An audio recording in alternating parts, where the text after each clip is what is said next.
अच्छा सुमित, एक काम करिएगा यार प्लीज़, ये 1199 रुपये वाली टिकट अगर मिल जाए तो दो मेरी भी बुक करा दीजिएगा। ज़माना गुजर गया, आज तक ढूंढते ढूंढते कभी मिली नहीं आज तक 1199 वाली टिकट।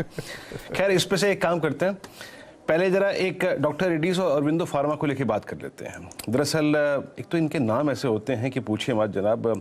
सुमित ने आज सुबह सुबह कहा कि टीम में बड़े मुश्किल से शामिल करता हूँ, नाम नहीं लिया जाता। मोलनुपिरावीर ड्रग को अप्रूवल मिला है डीजीसीआई की तरफ से। दो स्टॉक्स पे लिखे हैं, डॉक्टर रेड्डीज और अरविंदो फार्मा।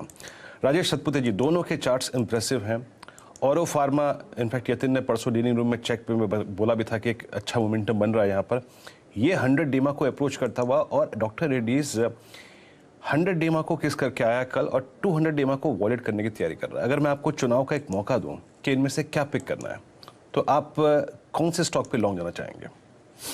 वीरेंद्र जी, देखिए वैसे अगर आप देखा जाए तो दोनों के एक अलग अलग पैटर्न्स बन रहे हैं, आप कह सकते हैं। औरो फार्मा पे बहुत बार बात हुई हमारी, कल भी हमने यही कहा था 720 का इसका सपोर्ट है, कल का इसका लो है 720 का था। 720 का सपोर्ट है जहां पे बाइंग इमर्ज होगी। 740 745 इसका पहला टारगेट, और eventually it should move up to 770। तो औरो का स्ट्रक्चर एकदम क्लियर है, लेकिन डॉक्टर रेड्डी थोड़ा कॉम्प्लेक्स स्ट्रक्चर है। लेकिन अगर आप इसे डेली चार्ट देखते हो तो डेली चार्ट पे आपको डब्ल्यू फॉर्मेशन दिखता है। डब्ल्यू फॉर्मेशन एक रेयर फॉर्मेशन है, और आप कह सकते हैं कि यहाँ पे बाइंग इमर्ज होती रहेगी डिप्स पे। सो ये डब्ल्यू फॉर्मेशन का सपोर्ट कहाँ है, वो है 4650। सो 4750 पे ये क्लोज है, यानी 100 रुपए नीचे इसका सपोर्ट है। और ये डब्ल्यू फॉर्मेशन का टारगेट जो बनता है वो कम से कम 5000 का बनता है। तो doctor Reddy's buy on dip अच्छा रहेगा, और फार्मा ब्रेकआउट देके खड़ा है। चलिए, तो आपको अगर आप देखें दो स्टॉक्स पे अप्रोच मालूम चलिए। अब आते हैं, याद रखिएगा अब 8:43 का वक्त हो ही गया। ऐसा हो ही सकता है कि आईपीओ के बारे में बात ना हो, लेकिन इस बार हम बात करेंगे। बहुत शानदार रहा ये आईपीओ का दौर। अगर आप देखिए तो कल की जो लिस्टिंग थी मेरे ख्याल से जो सुपर लाइफ साइंसेस की, वो इस साल की, अगर मैं गलत नहीं हूं तो शायद 64वीं लिस्टिंग थी। लेकिन इस आईपीओ मार्केट में और पारदर्शिता लाने के लिए और एक रिटेल इन्वेस्टर्स के लिए, और अगर आप देखें तो इसको सहयोगी बनाने के लिए सेबी ने बहुत महत्वपूर्ण कदम उठाए हैं। ये फ्रेश लाइन ऑफ रिफॉर्म्स क्या है, आइए समझते हैं यतिन से। Yatin, good morning. क्या फैसले लिए है यतिन ने सेबी ने इस संदर्भ में? देखिए, 4 बड़े बदलाव सेबी ने प्रपोज किए हैं आईपीओ नियमों में, जो 1 अप्रैल 2022 से लागू हो जाएंगी। और ये जो 4 बड़े बदलाव है जिसकी हम बात कर रहे हैं, उनमें सबसे पहले है आईपीओ का प्राइस बैंड। हमने ये देखा है कि आईपीओ प्राइस बैंड में काफी सारी कंपनियों ने बड़ा जो बैंड नहीं रखा था, जिसके कारण काफी दिक्कतें आई थी इन्वेस्टर्स को, क्योंकि यूजुअली हमने देखा है कि चॉइस ज्यादा बिडिंग के लिए नहीं मिलती है छोटा अगर बैंड होता है। तो सेबी ने अब 5% की बैंड लगा दी है आईपीओ की प्राइसिंग पे। तो अगर आपका लोअर बैंड 100 रुपए हो तो अपर बैंड 105 रुपए तक मिनिमम होना चाहिए, ऐसा सेबी का प्रपोजल है।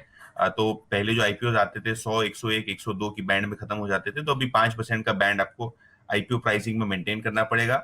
दूसरा बड़ा बदलाव कि जो एंकर इन्वेस्टर्स हैं उनका 50% जो हिस्सा है आईपीओ वाला, वो 30 दिन के लॉक इन में होगा, और बैलेंस 50% 90 दिन के लॉक इन में रहेगा। क्योंकि हमने देखा है जोमेटो हो या काफी सारे नायका जैसे आईपीओज हो, जिस दिन एंकर लॉक इन खुलता है, खास करके पेटीएम का जब एंकर लॉक इन खुला था तो बड़े मूवमेंट्स आए थे, बड़े गिरावट हमको देखने पड़े थे बाजार में। तो इसको मद्देनजर रखते हुए सेबी ने एंकर इन्वेस्टर्स का लॉक इन 50% जो है पुराने 30 दिन पे रखा है, लेकिन जो बैलेंस 50% है एंकर का पोर्शन, उसको 90 दिन का लॉक इन कर दिया है। तीसरी बड़ी बात कि प्रमोटर्स का जो आईपीओ लॉक इन है वो 3 साल से घटाकर 18 महीने कर दिया है। और अगर आप नॉन प्रमोटर हो तो आपका जो प्री आईपीओ लॉक इन पहले 1 साल रहा करता था, अब वो 6 महीने कर दिया गया है। तो ये काफी सारे रिफॉर्म्स कहूंगा मैं, जो सेबी ने ये कल की बोर्ड मीटिंग में अनाउंस किया। की बोर्ड मीटिंग में अगर आप देखें बहुत महत्वपूर्ण फैसले लिए गए हैं। और जैसे कि एंकर इन्वेस्टर्स का अगर आप देखें जो लॉक इन था 1 महीने 50%, और उसके बाद अगर आप देखें इससे यही होगा कि 1 महीने बाद जो सडनली बहुत स्ट्रॉन्ग सप्लाई आती थी, अगर आप देखें वो एटलीस्ट नहीं आएगी। खैर, इन नियमों पे हम कभी वक्त मिलेगा तो और विस्तार से बातचीत करेंगे। लेकिन यतिन के पास 2 स्टॉक्स पे अगर आप देखें बड़ी इंटरेस्टिंग रिपोर्ट है। एक है लोधा डेवलपर्स और दूसरा है एसबीआई कार्ड्स। एसबीआई कार्ड्स के मैं चार्ट देख रहा था, और इनफैक्ट बहुत इंटरेस्टिंगली प्लेस्ड ये स्टॉक है भी। और याद रखिएगा ये स्टॉक अपने, मतलब आप समझ लीजिएगा कि साल भर के बेस पे ट्रेड कर रहा है। इसका ऑल टाइम हाई ट्रेजेक्टरी थी 1168 रुपए।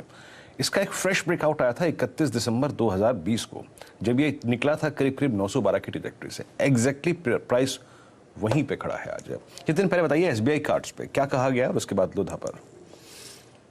तो देखिए, मॉर्गन स्टैनली की जो आज की रिपोर्ट है एसबीआई कार्ड की, यहाँ इन्होंने खरीदारी की सलाह रखी है बरकरार और टारगेट रखा है 1350। तो यहाँ से काफी अच्छी अपसाइड मॉर्गन स्टैनली को एसबीआई कार्ड में दिखती है।